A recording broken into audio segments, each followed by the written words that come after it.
নমস্কার বন্ধুরা, আমি কিংশু মজুমদার। আজ আমি আপনাদের কাছে নিয়ে এসেছি ঈশ্বরচন্দ্র বিদ্যাসাগরের লেখা বর্ণপরিচয় বইটি পাঠ্যপ্রতিক্রিয়া। শুধু আমার কাছেই নয়, আমার মতো বহু বাঙালির কাছেই ঈশ্বরচন্দ্র বিদ্যাসাগরের লেখা এই বর্ণপরিচয় প্রথম ভাগ ও দ্বিতীয় ভাগ ছিল বাংলা ভাষা বর্ণের সাথে তাদের প্রথম পরিচয়।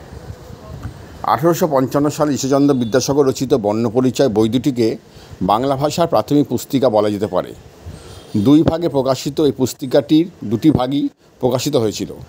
এই বইতে বিদ্যাসাগর মহাশয় বাংলা বর্ণমালাকে সংস্কৃত ভাষা থেকে আলাদা করেন এবং বর্ণমালা সংস্কার করেন। বিদ্যাসাগর মহাশয় বাংলা লিপির আবিষ্কর্তা নন, তিনি সংস্কার করে আজকের বাংলার লিপিগুলি তৈরি করেন। বাংলা লিপি হলো গুপ্ত লিপির বা সিদ্ধ মাতৃকা লিপির পরিবর্তিত রূপ। জার্মানির ইয়োহানেস গুটেনবার্গ মুভেবল টাইপ প্রযুক্তির আবিষ্কার করেন, অর্থাৎ প্রত্যেকটি অক্ষরের জন্য কাঠ বা ধাতুতে একটি করে ছাঁচ তৈরি করেন আর তাতে কালি মাখিয়ে ছাপা হতো। হুগলির পঞ্চানন কর্মকার মুভেবল টাইপের অনুকরণে প্রথম কাঠে ছেনি কাটা ও পরে বাংলা হরফে ধাতব ছাঁচ তৈরি করে বইটি ছাপতে সাহায্য করেন। এতে বাংলা অক্ষর একটি স্থায়ী সার্বজনীন রূপ পায়।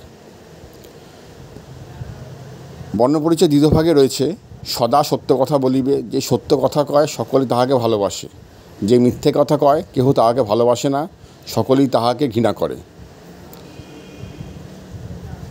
আমার শত সহস্র প্রণাম রইল এই সদ্য মানুষটির জন্য। আমি ঈশ্বর বলতে একজনকেই বুঝি, তিনি ঈশ্বরচন্দ্র বিদ্যাসাগর। বন্ধুরা, যে পর্যন্তই। আমি আগামীকাল আসবো আবার অন্য কোনো একটি বইয়ের পাঠ্যপ্রতিক্রিয়া নিয়ে। ভালো থাকবেন সবাই। নমস্কার।